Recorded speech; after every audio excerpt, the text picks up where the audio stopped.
Hi everyone, I'm Jay from cardboardeast.com.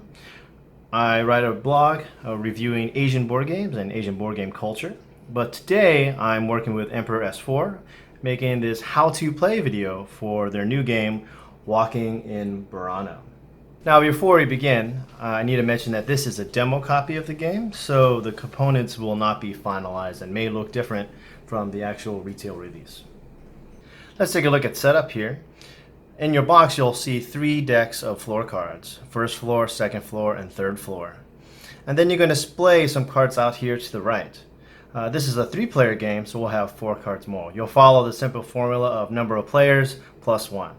So for a 2-player game, it's 3 cards each. For a 3-player game, 4 cards. And for a 4-player game, you'll have 5 cards each. Now that we have the floor supply set up, we're going to put our character cards in place. Now there are 2 kinds. We have the inhabitants and the tourists here. And to help you keep track of who is who, the tourists will always be on the right side, and you'll notice there's a 2-star bonus, a 2-point bonus for scoring. And then over here on the left, we'll have the inhabitants. So you have Santa Claus, the police officer, the mayor, etc. Now that we have the character cards all in place, let's take a closer look at them. Here we have the tourist cards. There are 3 of each. For a 4-player game, you will use all 3 cards. For a 3 or 2-player game, you're going to remove 1 from the game. Let's take a look at the inhabitants over here. If you look here, you'll notice that there are 2, not 3, of each of these. For a 3 and 4-player game, you will use both. However, for the 2-player variant, you will only use 1. Now, let's take a look at the player setup. Now we have the personal player setup. First, you're going to give each player a player aid that's double-sided here. It goes over all the inhabitants and how they score. Next, you'll have your 2 scaffolding cards. They are double-sided for first floor and second floor. Then you'll give each player 4 coins, and each player will receive their own regulatory bonus tokens, and there should be 4 of each. After each player has received everything, you want to make sure that you have enough space for a 5 by 3 housing area. This is where you're building your houses.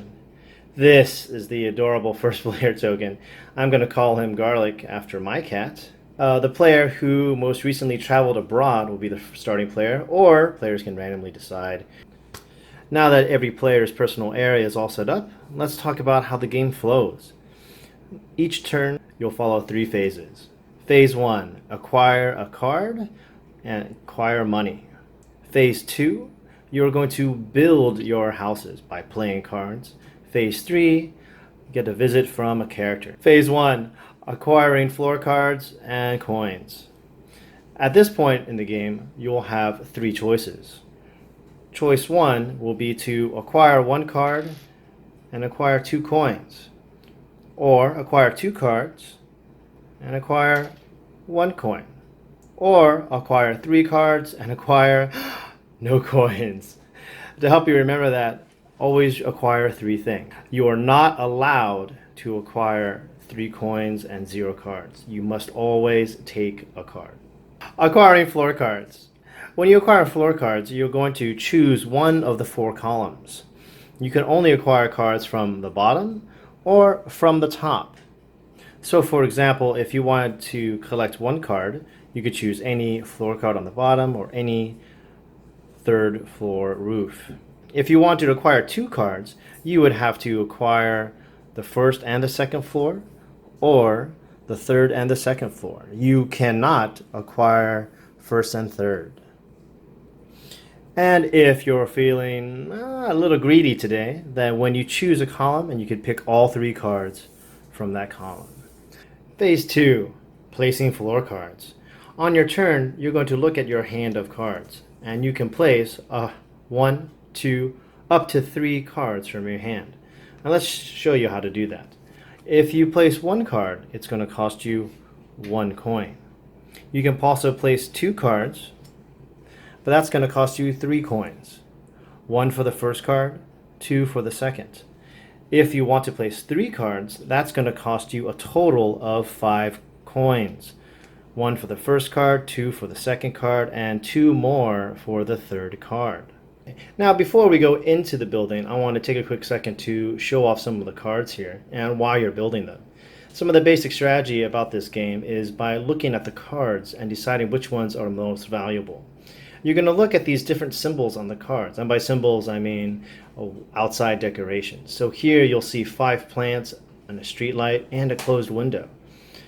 Here you'll see some flowers, and just to make sure that you know the difference, the flowers here are yellow and the plants are green. On this next card you'll see a different kind of flowers here, and you'll have red flowers and yellow flowers. They're both flowers. On this card you'll notice pedestrians and some flowers as well as a closed window. You'll notice some more plants and a curtain. Now if you notice on some of these cards here, you'll see this little symbol here. This little symbol here is for our colorblind friends and gamers. So they'll know and identify the colors by these little symbols here. There are going to be some rules. First we're going to talk about the golden rules, which you can never break. First off is that you'll have first floor cards can only be placed on the first floor. They cannot be placed on the second or the third. Second floor cards can only be placed on the second floor. They can never be placed on the first floor or be placed on the third.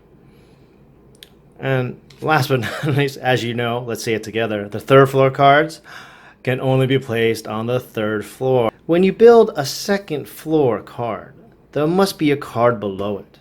So you could place this card here now because there's a first floor card supporting it. If there isn't a first floor card, you could still build it, but you would need a scaffold card temporarily. And then on a future turn, you can remove the scaffold card and place a first floor card as such. And the same thing goes with the third floor card. If you want to build a third floor card, there must be cards below it. The next golden rule is that all the cards that you place cannot be moved. Once you place the card there, it cannot be moved for the rest of the game.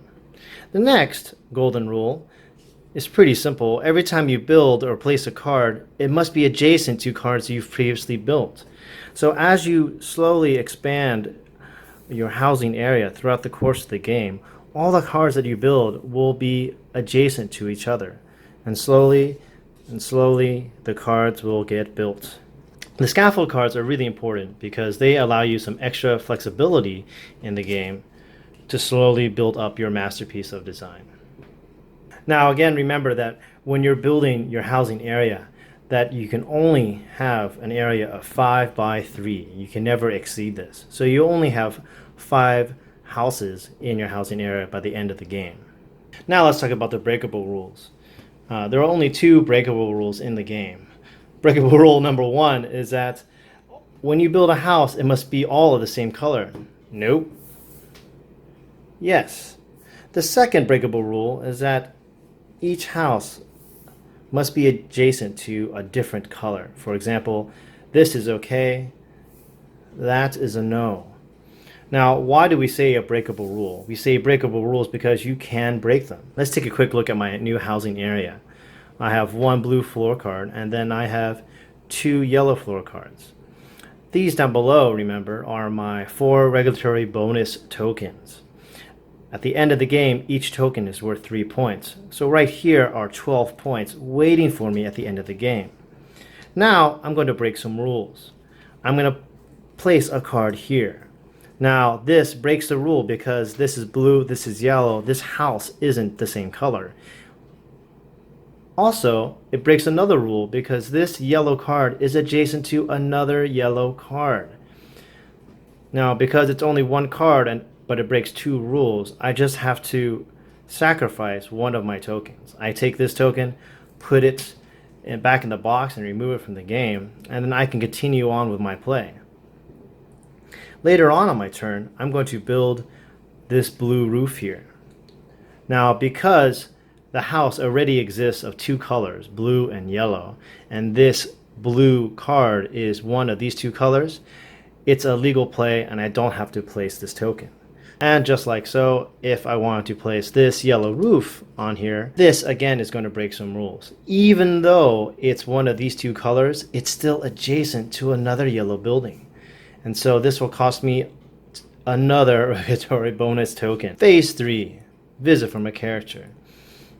During phase 2, while you're placing cards, if you happen to finish a building, for example, here I place one building, I'll be able to acquire a character. If on my turn I complete 2 houses, I'll have 2 visits from a character. If I complete 3 houses, then I'll get a visit from 3 characters. I'll never be able to finish 4 houses because I can only build 3 cards on my turn. I have completed 3 houses, so I'm going to acquire 3 characters. Now remember, there are 2 kinds of characters. There are the inhabitants and the tourists. And if you look here on your player aid, you'll again see there are tourists and there are inhabitants. The most important rule to remember is that as for the inhabitants, you cannot receive 2 of the same inhabitants. Only one of them can come and join your housing area. The tourists, however, have no limit. So you can have 3 women, 3 men, 3 girls, or 3 boys show up to your housing area. So for here, I'm going to acquire the woman. And for this house, I'm going to acquire the girl. And then for this house, I'm going to acquire the mayor. So again, on your player's turn, you'll acquire cards and money. 2, place cards. 3, get a visit from a character. After all 3 phases are done, it becomes the next player's turn. As for the scoring, all the scoring happens at the end of the game during final scoring. And we're going to talk about that in just a minute. Now I have completed my turn, Wei Ming has completed his turn, and my Shirley has completed her turn. The round is over. So we need to prepare for the next round.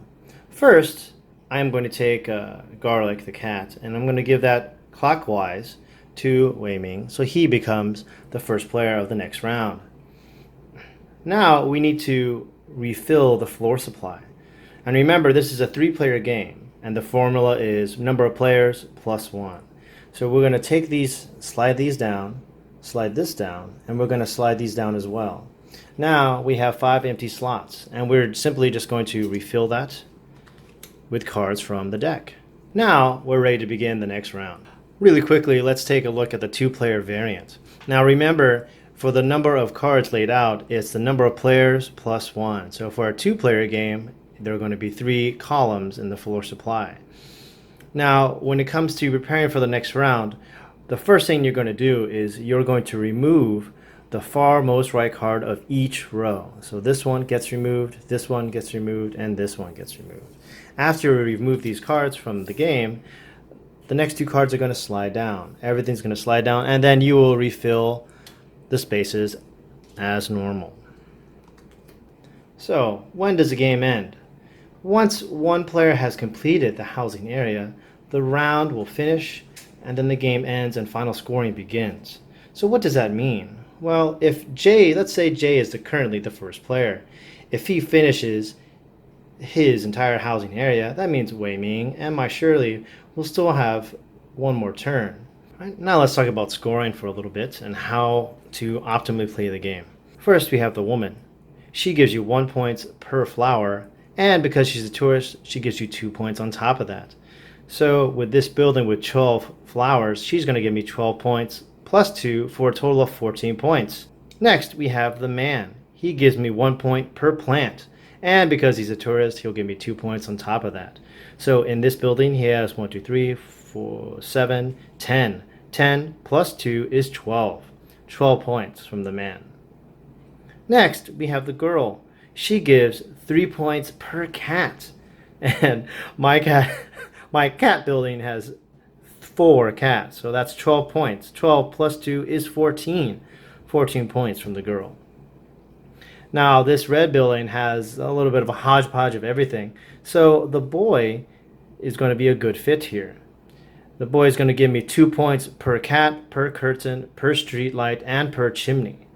So let's take a look at, we have 1, 2, 3, 4, 5. 5 times 2 is 10, plus 2 is 12. That's 12 points from the boy. But right now, what we're doing is we're just going to look at all the inhabitants cards and talk about how they score points. Let's look at the mayor. The mayor shows you here that he's only concerned with the first floor cards, and he's going to give you 1 point per pedestrian.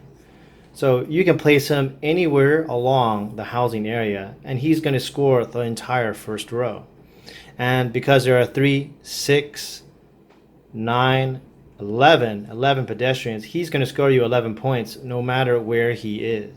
Now let's take a look at our good old buddy, the police officer, everyone's favorite friend. If you look here, he only cares about the second floor. And the reason why is because he only scores with these street lights.